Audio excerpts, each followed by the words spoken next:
তো ইউক্রেন শেষ, আমার প্রথম দিনে আমি বলেছি ইউক্রেন শেষ, ধ্বংস, ইউক্রেন ধ্বংস শেষ, রাশিয়া দখল করে নেবে সব বড় বড় দেশ, বড় বড় জায়গাগুলো, শহরগুলো।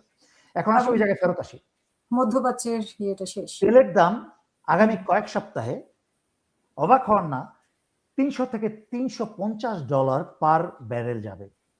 তেলের দাম যখন $50 বেড়ে যায়, পৃথিবীর কোনো সরকার বা কোনো দেশের পক্ষে সেটা সামাল দেওয়া সহজ নয় বা কঠিন বা অসম্ভব।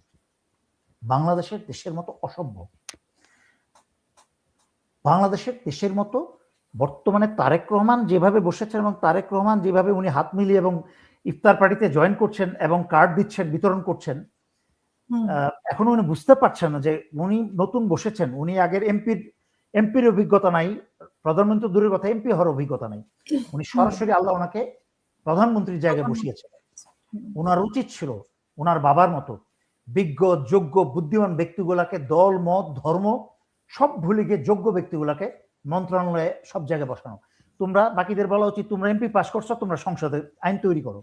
কিন্তু দেশ চালানোর জন্য আমার বাবার কাছ থেকে আমি শিখছি আমি শক্তিশালী জ্ঞানী লোককে বসাবো, কিন্তু ওইটা না করে ভাঙ্গা চোরা রাস্তাঘাটের লোকজন, ঋণগ্রস্ত গার্মেন্টসের মালিক, এদেরকে টাকা পয়সার দায়িত্বে বসিয়ে দিচ্ছে। উনি বুঝতে পারছেন না যে ইরান এবং যুক্তরাষ্ট্রের যুদ্ধটা যে উনার উপরে একটা মরার উপর খরার ঘা, উনি এখনো বুঝতে পারছেন না। কারণ উনার আশেপাশে হচ্ছে কি বলেন না তা আপনার পাতা একটু চেতে দিই আর একটু তেলটা ঢেলে দিই, উনি খুশি থাকতেন। তো এখনো জায়মারা বাচ্চা মেয়ের বুঝতে পারছে না দুনিয়া কোন লেভেলে চলছে। আর ওইটা তার বোঝারও কথা না, তার সাইড লাইনে থেকে চুপচাপ শেখার কথা, জ্ঞান অর্জন করার কথা। বাংলাদেশের এই নোংরা রাজনীতি থেকে আসলে শেখার কিছু নাই। এই আন্তর্জাতিক রাজনীতিটা বুঝতে হচ্ছে ডক্টর ইউনূস, কিন্তু তাকে কাজ করতে দেয়নি, তাকে 1.5 বছর কোনো কিছু করতে দেয়নি। এনিওয়ে, এই যে তেলের দামটা ব্যারেল প্রতি বাড়ছে, সারা পৃথিবীতে কি হবে এখন? ইরান তো গত 2 যুগ ধরে, ইরানের উদ্দেশ্য ছিল এটা, মানে উদ্দেশ্য ছিল, মূল উদ্দেশ্য হচ্ছে এটা।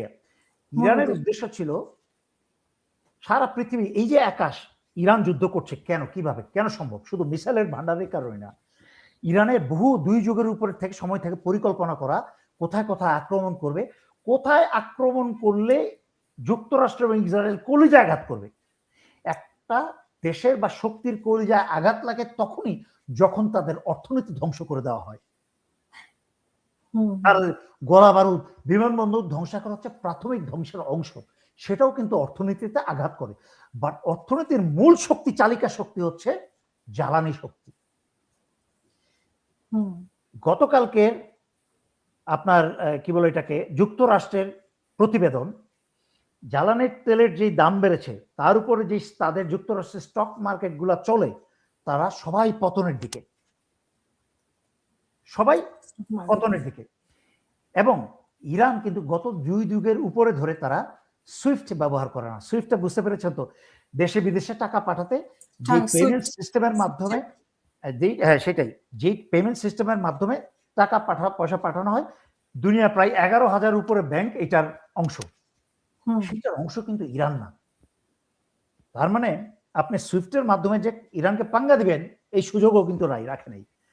এই জন্য ব্রিক্সের অংশ হিসাবে ইরান ব্রিক্সের কি বলে এটাকে মুদ্রার মাধ্যমে তারা লেনদেন, ব্যবসা করে, ট্রেড করে।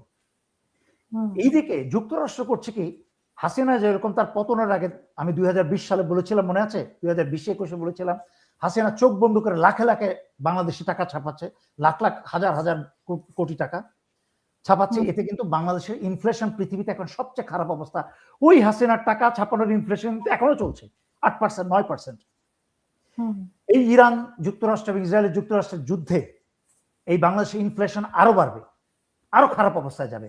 তখন কিন্তু হাত মিলিয়ে এবং পারিবারিক কার্ড বিতরণ করে কিন্তু পার পাওয়া যাবে না, এসব ভুয়ামি লোক দেখানো কাজ করে পার পাওয়া যাবে না। যখন পেটের মধ্যে লাথি পড়বে, যখন সরকারের টাকা থাকবে না, এই যে দেখেন সরকারকে জনগণ 5,000 টাকা ব্যাংকে থেকে তুলতে পারছে না, তাদের উপরে গরম পানি মারা হচ্ছে। এগুলো হচ্ছে সামনের খারাপ ভয়ঙ্কর কিয়ামতের দিনের আলামত। তো ইরান করছে কি, যুক্তরাষ্ট্র টাকা চাপাচ্ছে, যুক্তরাষ্ট্রের ইনফ্লেশন বাড়বে, যুক্তরাষ্ট্রের ইকোনমি ধাস ধাস করে পতন হবে, যুক্তরাষ্ট্র শেষ, যুক্তরাষ্ট্র শেষ, ইসরায়েল শেষ। পশ্চিমারা এখন ইরানের কাছে হাত ধরতে শুরু করেছে, সরি ইউরোপিয়ানরা। ইউরোপিয়ানরা বুঝে গেছে, মধ্যপ্রাচ্য লাভরভকে অনুরোধ করেছিল, এই যে একটু আগে দেখালাম ভিডিও। এখন মধ্যপ্রাচ্যের রাজাবাসারাও বুঝে গেছে এটা শেষ।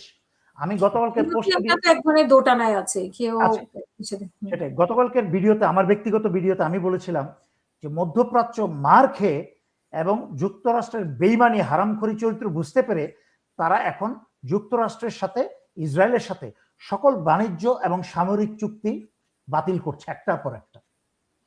সেই চুক্তি বাতিল করে তারা এখন ব্রিক্সের দিকে ঝুঁকছে, যদিও ইতিমধ্যে সৌদি আরব ব্রিক্সের একজন সদস্য। তারপর এখন আরো শক্তিশালীভাবে ইরানের মাধ্যমে, ইরানের হয়ে তারা অংশগ্রহণ করার চেষ্টা করছে। আমি গতকালকে আমার লাইভের মাধ্যমে যে অনুরোধ করেছি, মধ্যপ্রাচ্যের দেশগুলোর উচিত হবে যে ইরানের সাথে হাত মিলিয়ে তাদেরকে দায়িত্ব দেওয়া, মধ্যপ্রাচ্যের প্রতিটা দেশে তাদেরকে মিসাইলের কারখানা তৈরি করে দেওয়া।